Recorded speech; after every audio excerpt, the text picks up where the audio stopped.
สวัสดีจ้าสบายดีพี่ดอกสบายดีทุกคนนะครับสวัสดีตอนบ่ายมาหาเก็บหมกม่วงมาหาหลักหมกม่วงคือกลนคืองามแต่ว่ามะม่วงสุกคาต้นนะคะ ที่บ้านใครไม่รู้บ้านน้องสาว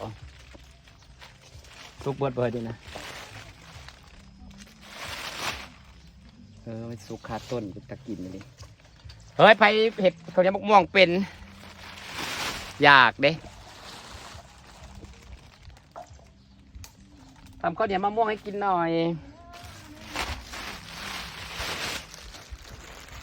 เก็บมะม่วงสรุปอันนี้นะพันแก้วขมิ้นหรือไอ้อะไรดามดอกไม้ครับว่าแก้วขมิ้นเนาะแก้วขมิ้นจะไปแก้วขมิ้นมันดกมากเลยของฉันอีก2 ปีค่อยกินแต่ปีนี้ว่าได้กินแล้วนะแต่ต้นมันยังไม่ใหญ่มาขอหมอนไปกินจ้ะกินลายเฮือนยังกินบ่ทันได้ต้นน้อยๆมันดกเขาเบิ่งน่ะคือบ่ดกเขากินอยู่ไวๆบ่เบิดจักเถื่อนี่ลูกสวยๆพาแก้วขมิ้นมันบ่สีมันสีเหลืองๆให้มันสุกคักให้มันสีเหลืองๆงามอ่ะสิแก้วขมิ้นค่ะทำข้าวเหนียวมะม่วงหอมอร่อย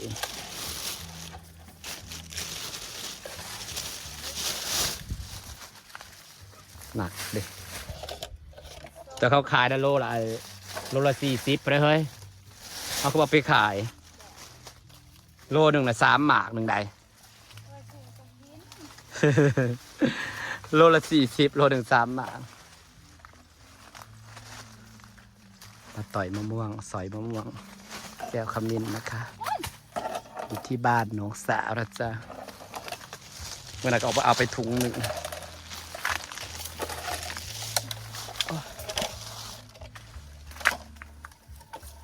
ซอยอันนี้ต้นอายุ7-8 ปีอะ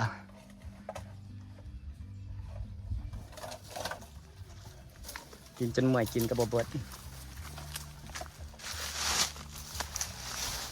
2 3 4 5 6 7 ต้นอย่างเนาะแต่กินจนเมื่อยกินกระบอกเบิดเพื่อนจะอยู่สวนชั้นใหญ่เพื่อนชั้นแห่งหลายรออีก2-3 ปีจ้าเฮ้ยชอบกูจะเฮ็ดปวกออกมาจักป้าไพ่บ่ใหม่นี่นะ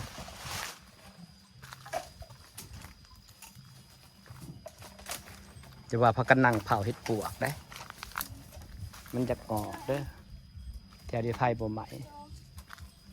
หาซอมก็เฮ็ดปวกก็เด้อย่ามันมีเฮ็ดปวกก่อน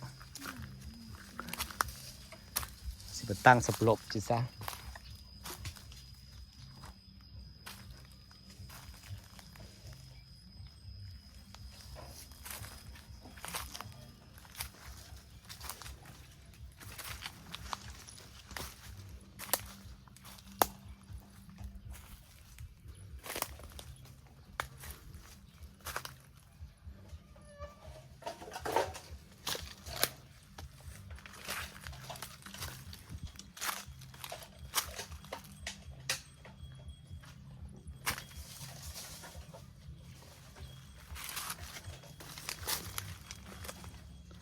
ซาบ่พอเฮ็ดปวก40 รอบอยู่เนาะ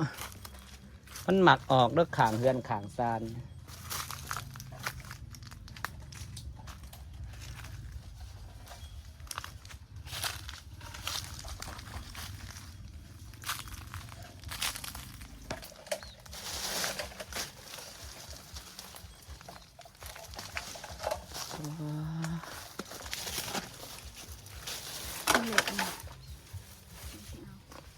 โอ้ยงามเดี๋ยวมะม่วงนี่ปลูกเองก็ได้กินดีกว่าซื้อเขากินนะคะนี่แต่ลูกสวย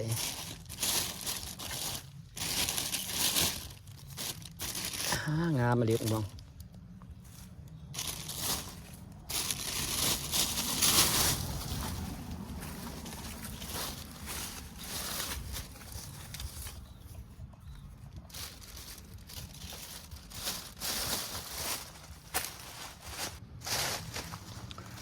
หักเด้บัดนี้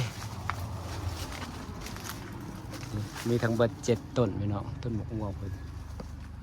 กินจนมวยกินก็ยังบ่เบิดเจ้าโอ้แต่มันดกมะม่วงปีนี้มันดกเลียแล้วลายเฮือนได้มาเอาไปกินนี่พวกขากันรอบที่3แล้วจ้านี่จ้า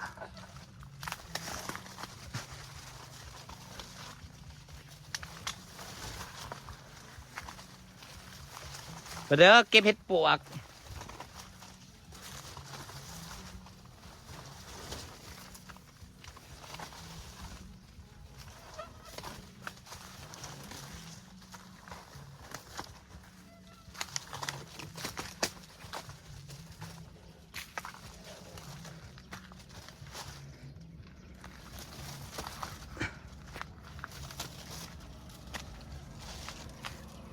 โคตรหนัก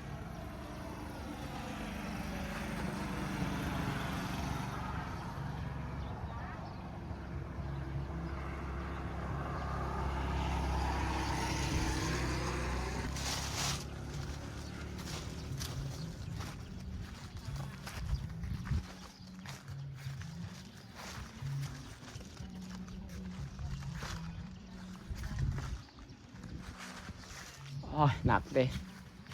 อันนี้ซาบมันซุกมันเทิมแล้วบะซาไปซีมันได้ซีมะม่วงแอปเปิ้ลจักเถื่อประมาณ20โลได้เงินเลยได้นี่4 2โลละ40 บาทผู้ใดเอาไปขายได้บ่ตลาด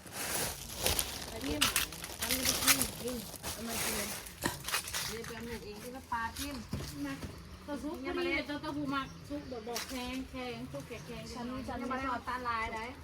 เละๆฉันชอบซุปแข็งน่ะเลือกกิโลในถุงตัวนี้เอาสะออนแต่งามแต่หมักมองแอปเปิ้ลมันลงมาเบิร์นเขาจงไว้เพราะอะไรเงี้ยขนาดบะต่อยยังเต็มถุงบักใหญ่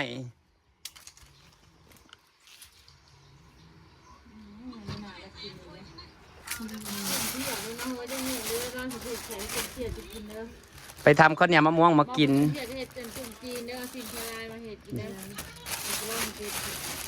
เฮ้ยเอาหมูสไลด์ซีดสไลด์อ่อนเด้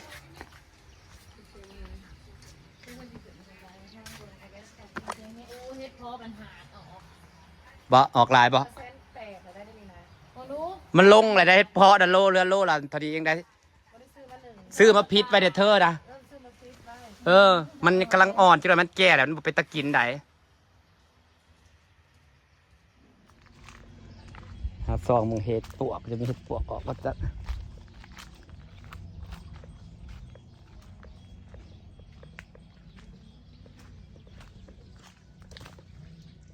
พี่น้องจ้าออกมาเฮือนน้องสาวออกมาเอามะม่วงไปกินจ้ามะม่วงอยู่เฮือนเบิดแล้วจ้าเพราะว่ามะม่วงเฮือนเพิ่นมันหลาย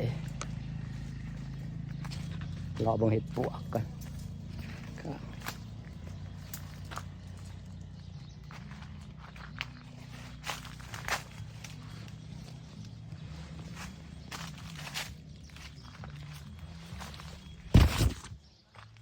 สิฝากบรรยากาศไว้สักนี้ก็ได้จ้าไปต่อจ้าสบายดีเดียวขอบคุณทุกคนที่ยังติดตามนะคะออกมาหาบักม่วงไปกินแล้วก็จะมาเพิ่งเห็ดปวกโคตรมีแต่ออก